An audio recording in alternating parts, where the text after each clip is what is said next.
El análisis territorial permite llegar a un diagnóstico con el mayor conocimiento y capacidad de interpretación de la realidad, para que podamos detectar los problemas, los condicionantes y las posibilidades, por lo cual el análisis es parte esencial del diagnóstico territorial, el cual pretende interpretar el modelo territorial en base a su trayectoria, ya la evolución previsible según los problemas, las limitaciones y las potencialidades existentes.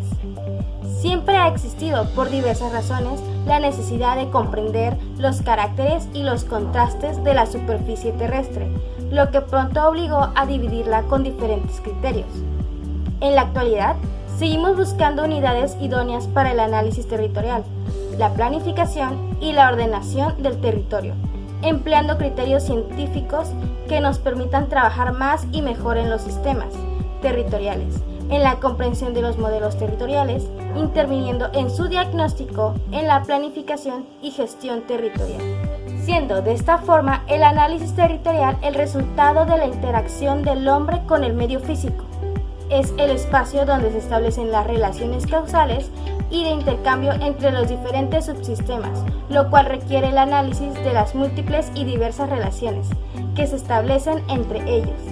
Las zonas o regiones económicas de México son un conjunto de regiones en las cuales se ha dividido la República Mexicana con el fin de mejorar las relaciones públicas, sociales y económicas de los estados vecinos entre sí. La primera zona es la zona norte. Esta región está compuesta por los estados de Baja California Sur y Norte, Chihuahua, Coahuila, Durango, Nuevo León, San Luis Potosí, Sinaloa, Sonora y Tamaulipas. Es la que genera mayor riqueza en el país. La dinámica económica de esta zona se caracteriza por un fuerte empuje hacia la industrialización. En su conjunto, la región del norte genera 5 billones de pesos en riqueza, más o menos equivalente a un 30% del PIB. La segunda zona es la zona occidente. Esta región está compuesta por Aguascalientes, Colima, Guanajuato, Jalisco, Michoacán, Nayarit, Querétaro y Zacatecas. Es una zona que tiene menos participación en la generación de riqueza, es con un equivalente al 19% del PIB. A diferencia de lo que sucede en la región norte, el occidente concentra mucha pobreza, con un nivel de marginación medio. La tercera zona es la zona centro. La zona centro está compuesta por los estados de la Ciudad de México, Guerrero, Hidalgo, Estado de México, Morelos, Puebla, Tlaxcala, y es la segunda zona económica más importante del país después del norte. En total, tiene una participación del 32.6% de la generación del PIB.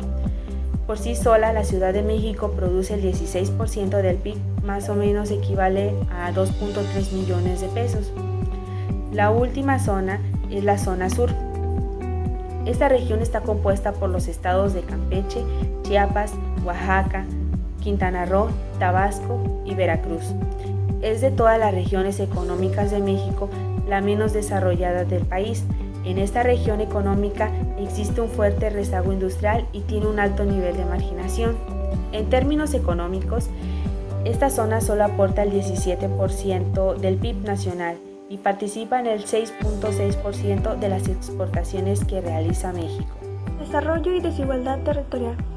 El desarrollo de un país es el crecimiento, aumento o progreso en sus condiciones, ya sean sociales, económicas, políticas, etc. La desigualdad es la cualidad de una cosa de diferenciarse de otra. Por sus diferentes características, una es mejor que otra. En el análisis del desarrollo regional existe latente el tema sobre la equidad e igualdad. Si analizamos la desigualdad de nuestro país, sabemos que México está dentro del 25% de los países con mayor desigualdad en el mundo. Mientras hay regiones del país con mejor condición de desarrollo, otra gran parte del país se encuentra en zonas rezagadas viviendo condiciones inconcebibles. ¿Esto qué quiere decir? Que una zona conurbana con una gran infraestructura no se puede comparar con una zona rural en la cual aún se anda sobre carreteras de tierra sin drenaje público, etc. La brecha entre ricos y pobres es tan marcada que se puede notar a simple vista. Las desigualdades regionales no son más que el producto de un mal proceso de desarrollo. Para alcanzar una mayor equidad y mayor eficiencia, se requiere aprender el desarrollo desde una perspectiva de planificación regional basada en pautas. Hablamos no de cantidad, sino de calidad para todos. ¿Qué es la demografía? La demografía es la ciencia que estudia las poblaciones, apunta a comprender las dinámicas que determinan y acompañan a tres elementos fundamentales de la vida humana en sociedad: el nacimiento, fecundidad, la migración, emigración e inmigración, el envejecimiento, la cual incluye la mortalidad. Este conocimiento, organizado y representado en términos matemáticos, sirve para nutrir otras ciencias sociales y disciplinas. En otros casos les sirve de sustento en sus aproximaciones en torno a la vida humana y sus complejidades. El objeto de estudio de la demografía son las poblaciones humanas, su configuración, conservación y eventual desaparición. Para ello se basa en los principios de la fecundidad, mortalidad y movilidad, los nacimientos, las muertes y las migraciones. Hay dos tipos de demografía, según su enfoque. Demografía estática. Estudia las poblaciones humanas en un momento determinado del tiempo, atendiendo a su dimensión, número de personas, territorio, lugar de residencia y estructura, composición en materia de sexo, edad, nacionalidad, lengua hablada. Demografía dinámica. Estudia las poblaciones humanas desde una perspectiva evolutiva, o sea, a lo largo de varios periodos de tiempo registra el modo en que su dimensión, territorio y estructura cambian fruto de procesos como la migración, la educación y la fecundidad. Características demográficas regionales. En el Estado de México cuenta con una población de 17.245.551 habitantes en el año 2019. De ellos, 8.820.924 son mujeres y 8.424.627 son hombres. La población de la entidad representa el 13.62% de la total población del país. Las acciones en los órdenes gubernamentales requieren una población base que dé referencia y sustento a los programas que ejecutan. Es por ello que COESPO proporciona la siguiente información por grupos poblacionales. Total grupo de edad. Niños de 0 a 9 años son 2.825.306. Adolescentes, 2.948.230. Jóvenes, 2.940.979. Adultos, 6.723.962. Adultos mayores, 1.807.074. Población total son 17.245.551, de lo cual hombres son 8.424.627 y mujeres son 8.820.924.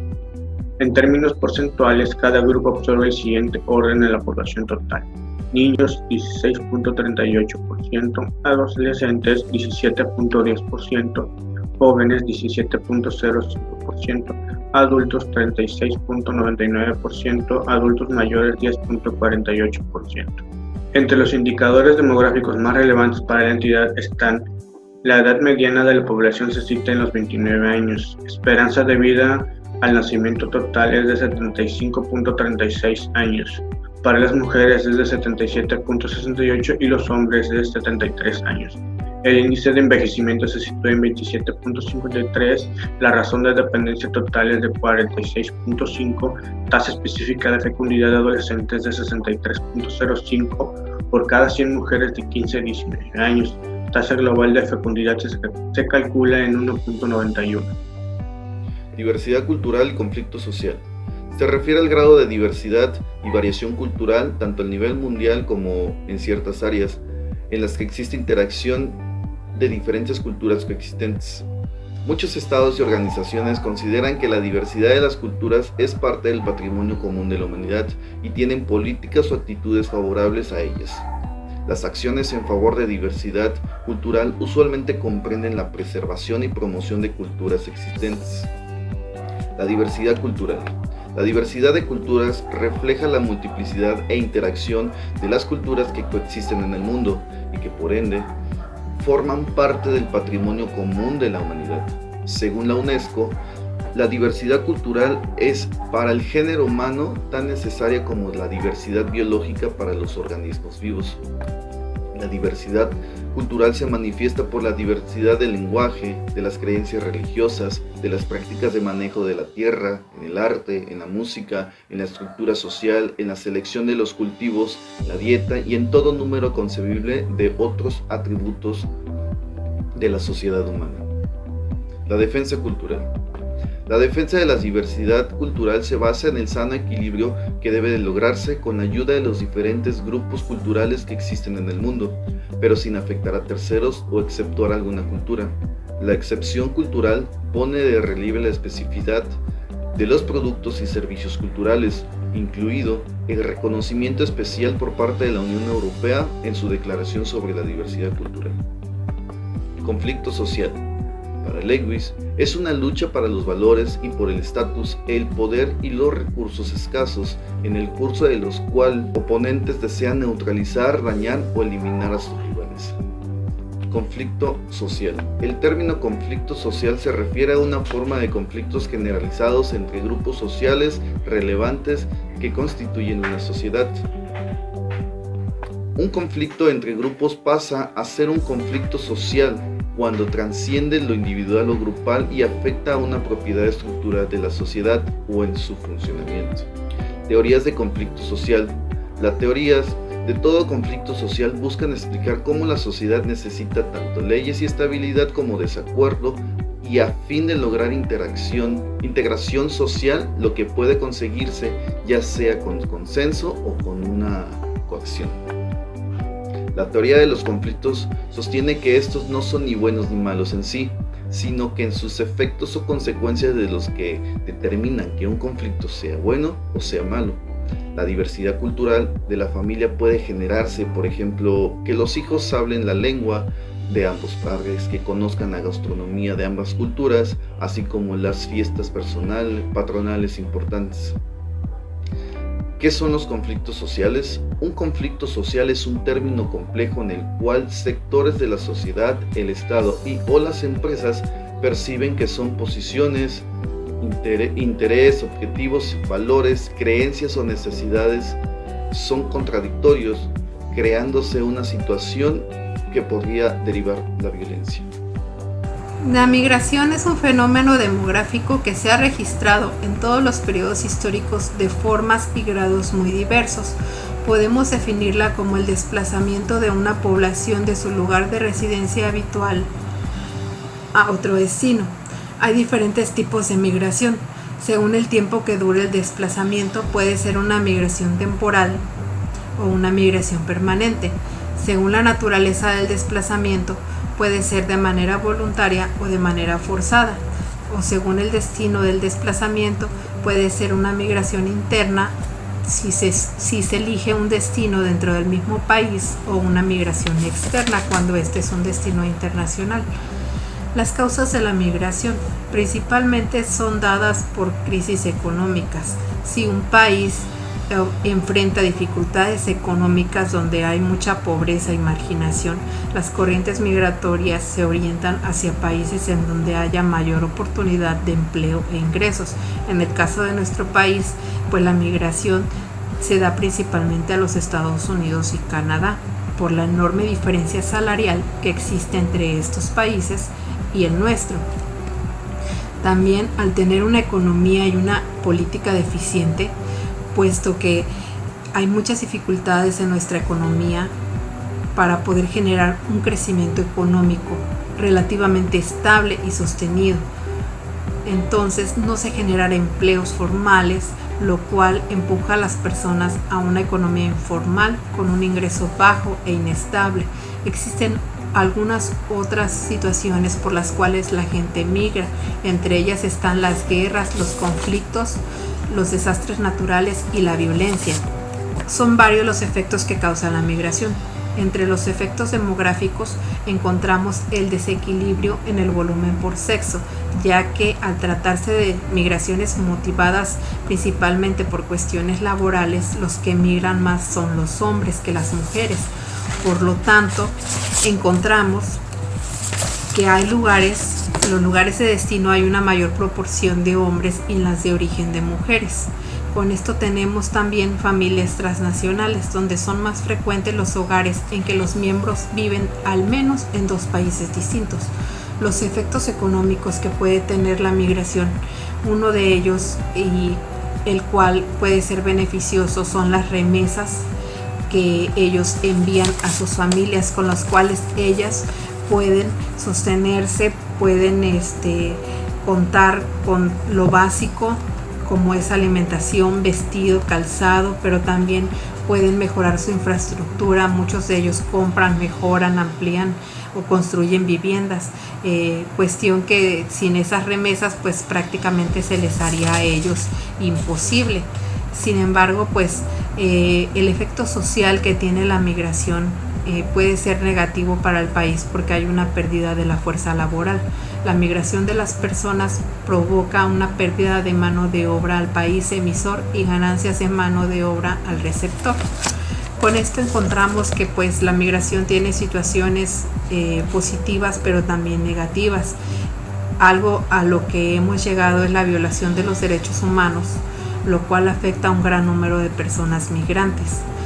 A pesar de que en muchos países se han establecido legislaciones normativas con la intención de proteger a estas personas, pues realmente son grupos vulnerables, porque muchas personas pues hacen negocio con ellos.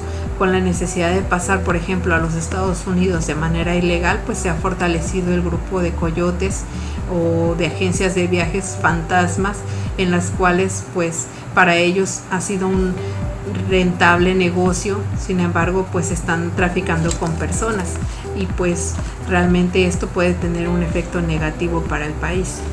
La marginación es un fenómeno multidimensional y estructural originado en última instancia por el modelo de producción económica expresado en la desigual distribución del progreso, en la estructura productiva y en la exclusión de diversos grupos sociales, tanto de proceso como de los beneficios del desarrollo. De esta manera, la marginación se asocia a la carencia de oportunidades sociales y a la ausencia de capacidades para adquirirlas o generarlas, pero también a privaciones de bienes y servicios fundamentales para el bienestar.